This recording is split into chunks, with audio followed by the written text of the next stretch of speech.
আছে আল্লাহ তাকে হেদায়েত করেন যে তুমি এই ভালো কাজে যাও। আল্লাহ যার তাকওয়া আছে সে বিছানায় যতই তার ঘুমাক সে চেতন পাবে আজানের শব্দ। তার তাকওয়া বলবে এখন ওঠো, এই যে ওঠো, ওযু করো, নামাজে যাও, এটাই হেদায়েত। তাকওয়া না থাকলে হেদায়েত হবে না। তো আমরা এই যে পরিশ্রম করছি, এই রমজানুল মুবারক, রমজান মানে পুড়িয়ে দেওয়া গুনাহ খাতা খারাপ পরিবর্তনটা পুড়িয়ে দেওয়া। এটা কিসের জন্য? লাআল্লাকুম তাত্তাকুন। আল্লাহ বলেছেন যারা মুত্তাকি আমি তাদেরকে হেদায়েত করি। আলহামদুলিল্লাহ। আর হুদাল লিল মুত্তাকিন, হুদাল হলো কোরআন। আলহামদুলিল্লাহ। এই কোরআনের বাসে উনি চলে গেলেন।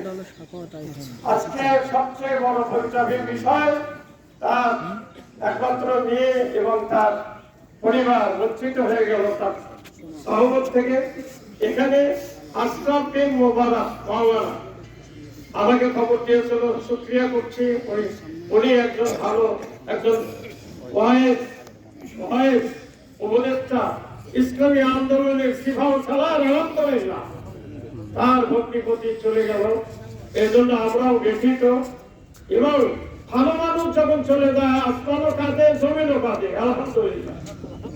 তো আল্লাহ যেন, যেহেতু সে মজলুম হয়ে ইন্তেকাল করেছে, তার ইন্তেকালের বিষয় অস্পষ্ট, তো এই জন্য সে শহীদ হয়ে গেছে। আলহামদুলিল্লাহ, আমরা বলি আল্লাহ তাআলা তাকে শহীদের মৃত্যু দান করুন।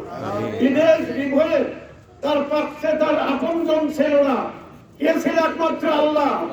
ও আল্লাহ, এই মোর্দার সমস্ত আখিরাতে আলমের বারজকের সমস্ত কিছু তোমারই উপরে দায়িত্ব রব্বুল আলামিন। তুমি রহমতের ফেরেশতা দিয়ে তাকে তুমি ইল্লিনে পৌঁছে দাও।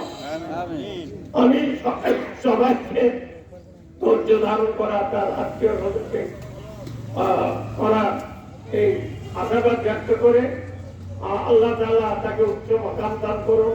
এবং আমরা মৃত্যুর জন্য যেন তৈরি থাকতে পারি। মৃত্যুর জন্য তৈরি কিভাবে হওয়া যায় সে কথা অত বলছি না। আমরা তো এখন জানাজা থেকে মৃত্যুর কথা স্মরণ হচ্ছে, মনে করেন কবর থেকে স্মরণ হচ্ছে, কিন্তু সবচেয়ে বড় স্মরণ হলো আমরা একাকী যখন থাকি তখন মৃত্যুর কথা ভাবতে হবে। আলহামদুলিল্লাহ, মৃত্যুর এই স্মরণ করে সকল হারাম, এই হারামটার তালিকা কত? প্রায় 1000। কত বলে?